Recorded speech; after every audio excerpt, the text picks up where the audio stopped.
Meeting iconic villains is always a pleasure for me, especially in RPGs. Certainly, Baldur's Gate 3 is one of those amazing games where you can meet iconic heroes and villains that will leave a mark on your playthroughs, especially in games that has different gameplay paths for you to explore. We will be exploring the best and worst villains of Baldur's Gate 3 and the most fun villains that you can ever encounter in the game. This will be a spoiler tier list, so if ever you're just started playing Baldur's Gate 3 and don't want to get spoiled by anything, I would advise you guys to tune out to this video. But if you're curious what villains are the best and the worst, just stay tuned and let's get to it. Right off the bat, we're gonna start off our list from the left side of our selection, which is Anders. Anders is actually one of the paladins that you meet in Act 1 that can really obliterate your characters in a single turn, especially if you're new to Baldur's Gate 3 and don't have any idea yet on how the game works and how to create optimized builds.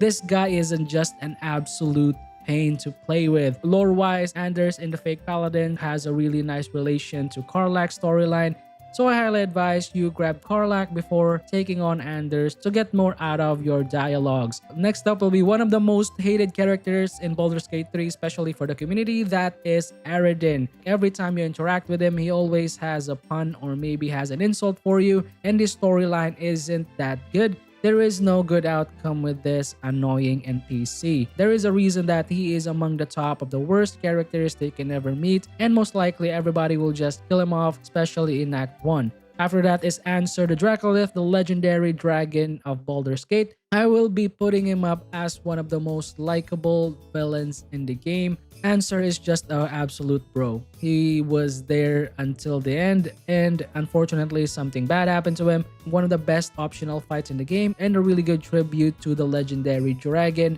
After that is Araj. This is just one of the most mid characters that you can find in the Moonrise Towers. She's into blood-sucking, so Astarion has a really good interaction with her. Aside from that, she gives useful items, but in terms of combat, she's just a regular NPC, just here for the XP. Alright, after that is we're gonna move to the right side and grab Flint here. Flint is more of a skill check because he's quite hard in a fun way. Most likely you will be fighting around level 4 to level 5, but she can still dish out really high damage when she goes to Berserk mode. After that, to one of the Thorm siblings. This one is just mid, doesn't even do anything. You can just kill her off. After that is Glut, quite redeemable guy. I really like Glut in one of my playthroughs. Glut can be really effective, especially if you exploit his ability to raise the dead and raise one of those really powerful monsters in the Underdark. You can just smash everything. Lore-wise, Glut is very interesting. He wants to revive his colony and take advantage of the present colony. So he wants to be the next king. Next up will be the Ascended Astarion. Depends on you if you want to put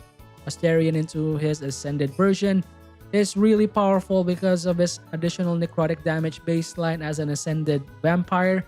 So a redeemable character, can still be somewhat of a good guy and a really bad guy if you want him to be. After that is Balin. He is the husband of one of the characters in the Myconid colony that you first meet. He's the one that is stuck in the poison spore area. In terms of mechanics and saving him, he's quite annoying, so I'll just put him in the annoying list because you need to be careful to not blow him up. That's it. Next will be one of the big 3 bosses of Baldur's Gate 3, which is Gortash. Gortash has a really interesting fight. In terms of the story, not that great. I really like the guy, but it sucks in a fun way. His storyline has a really nice tie-up with Karlach. He is quite annoying, especially if he goes into a second phase, so most likely you really need to burst him down as quickly as possible. After that is Grimforge. Not that powerful, not that interesting, just a boss that you can fight to get a really powerful armors and weapons and the adamantine set. It's just a plain annoying because it just gets repetitive. After that is Harlip, one of the lackeys of Raphael that you meet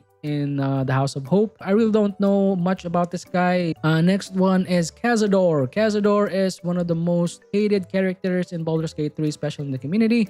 So I'll just put him up in he sucks in a bad way. He doesn't genuinely push me into like hating him outright. He's just your regular vampire lord. He's the final tie-in to Astarion's questline. Depending on your choices, you can ascend Asterion or remove him from the shackles of Cazador and be free. After that is Balthazar. Again, a really sucky character to fight against. This guy is just very annoying. Plus, he has some cheese mechanics, especially with his summons, and can burst you down really quickly with his poison and necrotic spells. Now moving into Boal. He is the deity of the Koatoa people. Most likely you need to side with the Koatoa and kill one of your allies if you want to have the buff. If you go against him, he will let you fight the Koatoa. After that is the Githyanki. So they're not too special, they're just plain annoying. They're quite racist people, especially if they're Githyanki, so they don't like other races. Most likely they're more of a fighter, so they attack a lot of times. They hit really hard. Really annoying fight. Most likely you need to prepare. Crusher, most likely you will forget about this guy. I know that this guy is in Moonrise Towers, or maybe the one that you meet at the gate of the goblin camp, but I'm pretty sure nobody remembers about this goblin. Dolor, one of those NPCs that you meet in Act 3 that has an interesting quest line. This guy is just plain annoying because he's an assassin. You really need to burst him down quickly so that his target doesn't die if you want to finish up the quest line properly. Dribbles, this guy is just nothing. Like, he's just nothing, just an annoying character again. After that is Dor Razglin. Razglin is an interesting NPC. He is an interesting fight. He sucks, but in a fun way.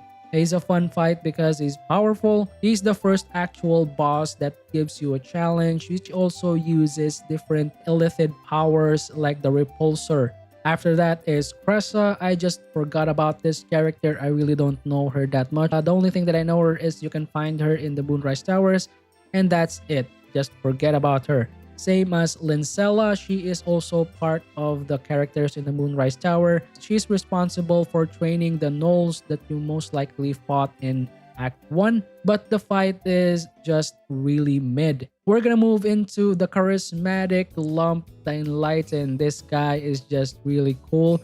I really like how we interact with these characters. This ogre is very useful, especially if you succeed these dialogue checks, because you can summon him in different areas in Act 1. Lororican, this guy is one of the worst characters in Baldur's Gate 3 and one of the hated characters at that.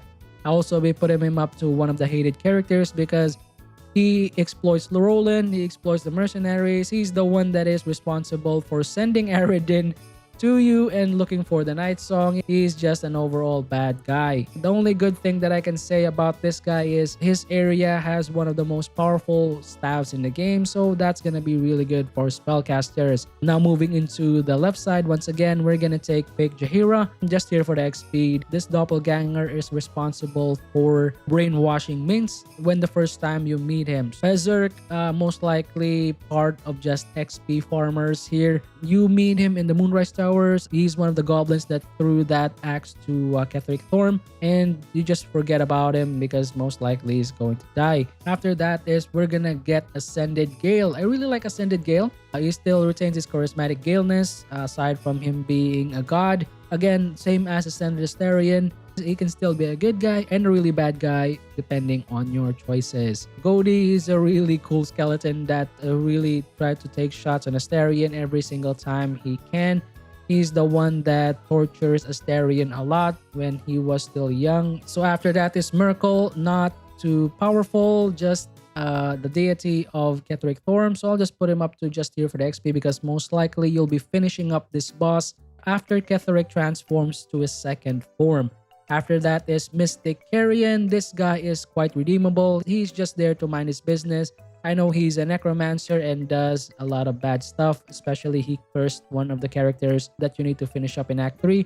But aside from that, he has one of the most powerful necromancy staves in the game, so I really like this guy. He who was, most likely he is just nothing. He thinks that you've been chosen by the Shadowfell Headmaster.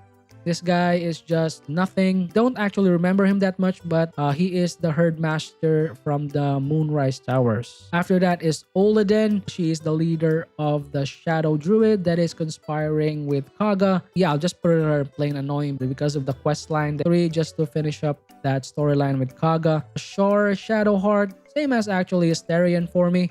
She is quite redeemable even though she went full on Char on you. You can still romance her. That's one of those really good stuff there. Still redeemable just because of your choices. Kaga, I really hate her. I'll just put over a genuine hatred for this character.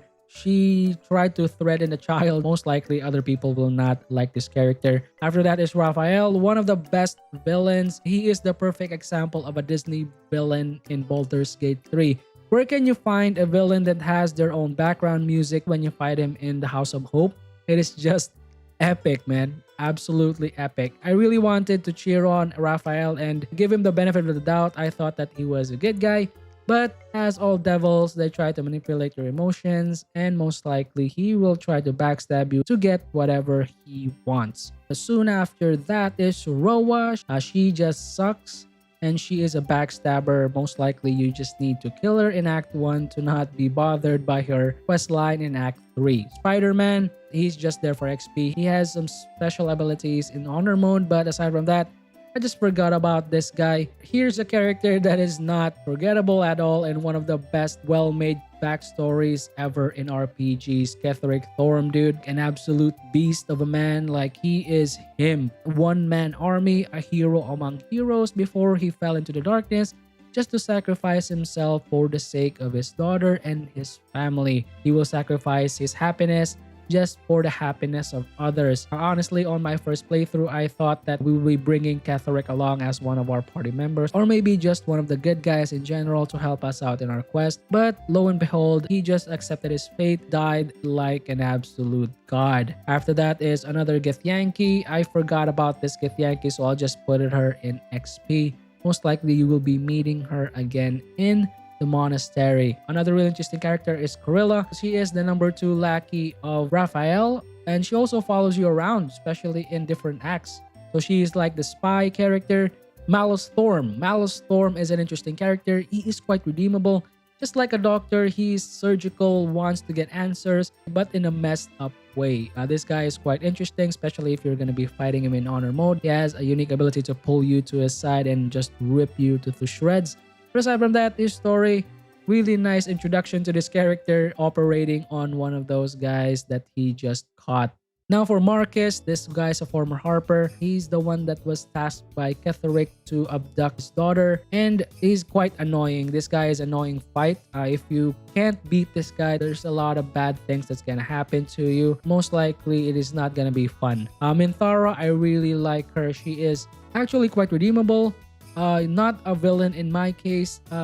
One of the hottest pro characters that you can ever romance, so I'll just put her to actually like. She is the second character that I romanced in my second playthrough in Baldur's Gate 3, and she is the crazy hotness of the game. Mizora is another character that you can romance-ish. She is responsible for using will and trying to kill off Karlach. She's quite useful, especially if you want to use her in the final fight against the Netherbrain. I'll just put her into Redeemable. Nier, one of the worst characters in Baldur's Gate 3. And surprisingly, a lot of people hate this guy. So I also hate this guy actually. Responsible for a lot of dead gnomes and dwarves in the Underdark. Olark, this guy is quite annoying. If you mess up his dialogue or you use up your Little Wisdom, most likely he's gonna be offering you to put poop in your face. I actually like Oren better than Gortash. She's crazy. She's absolutely crazy. Better than Saravok, in my opinion. So I actually like her. Her backstory is really interesting, especially if you talk with her dead mother beside her bed. You're gonna get some really nice interaction with that.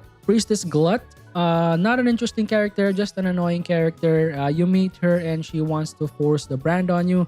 Branding you has benefits, especially if you're going to be using a specific weapon. But aside from that, she just wants to exploit you and extract the worm from your head. After that is we're going to grab another character from the right side, which is Zaris. Zaris, just another character to get your XP. Most likely you're gonna be meeting her in the Zentarim hideout. She is one of the leaders there. You can just kill her off after you get all of those weapons. Just like Zaris, Zerel is another character that is just there for the XP. Really forgettable. He has a specific cutscene with Ketheric Thorm, but aside from that, just kill off this guy after you're done with it. Same goes with one of the worst characters in Baldur's Gate 3, which is genuine hatred for this character. I can't pronounce her name. that well, but most likely you will be hating her because she is responsible for taking care of Scratch, the best boy of Faerun. She is an abusive master to her animals, so most likely people are gonna kill her off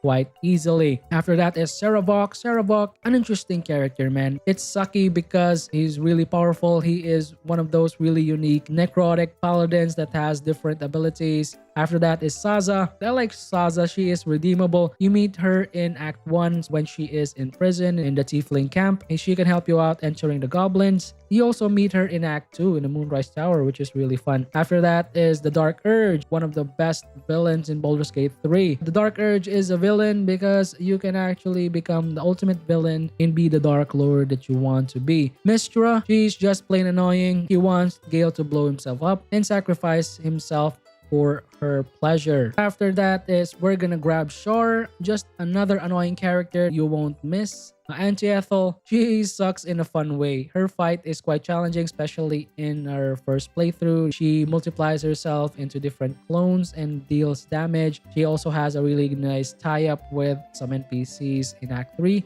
So most likely you're gonna have fun seeing Auntie Ethel throughout your playthroughs. Another deity is Baal, just another annoying deity, especially if you're a Dark Urge and don't want to let your Dark Urges conquer you. The Stewards of the Dark Urge, I really like this character. He's like your evil emotions, building you up to be the potential Dark Lord of the game. Another character that everybody doesn't like is the Absolute. The Absolute sucks in a bad way for me. Fight is not challenging that much. Most likely you're gonna be fighting time. Aside from that, the Absolute is just your typical villain that you fight to tie up all of your choices throughout your journey. The Emperor, one of the characters that people really hate. The Emperor is just plain annoying. The Emperor tries to manipulate you every single chance that it gets. After that is this guy. I remember this one in Act 2, but just farm XP. I forgot about this one. A character that you won't forget is the big boy bartender of Act 2. This guy is quite redeemable. The only problem is that the mechanics of his fight is quite annoying, so I just put him in sucks in a fun way. Lore-wise, this guy loves poison, drinking. Most likely you're gonna be having interesting dialogues with this character. Your gear. Dude, this guy is absolutely G. I like this guy. Even though this guy is considered a villain, he's actually a really good guy because he is also a victim of Raphael. So if ever you try to help him out, especially in Act 3 in the House of Hope, you can really take advantage of his abilities in the final fight. After that is another lackey of Nier. So most likely just gonna be an annoying character that you will forget. Viconia, she sucks in a bad way. I really don't like the character. She's responsible for brainwashing majority of the followers of Shar. She's also responsible for brainwashing Shadowheart. After that is Blackith, one of the genuinely hated characters in my opinion. There's no good things about her. She is absolutely awful and the most annoying character that you can ever meet in Baldur's Gate 3. Speaking of one of the most annoying characters in Baldur's Gate 3, this guy. This guy is just absolutely hated. This is like #1 most hated character. Just a crazy gnome. He doesn't care that his family or his friends get in trouble, which is absolutely awful. And that's it for our worst characters list. Would love to know what you guys think, and I'm just really curious on what are the worst characters in your opinion. Shout out to all the people who subscribe and keep supporting the channel. I really appreciate you guys for all the amazing support. And for all the people who haven't subscribed yet, thank you for watching my videos, and I hope I earn your subscriptions in the future. But if you're here today, please don't hesitate to hit that subscribe button. Do you guys love build crafting, modding, or interacting with the best community in Baldur's Gate 3? We actually have a Discord and would love to see you there. For more RPG news, builds, and mods, keep it here in this channel. Finally, that's it for me. I'll see you soon. The next Master Buck Show. So, bye guys.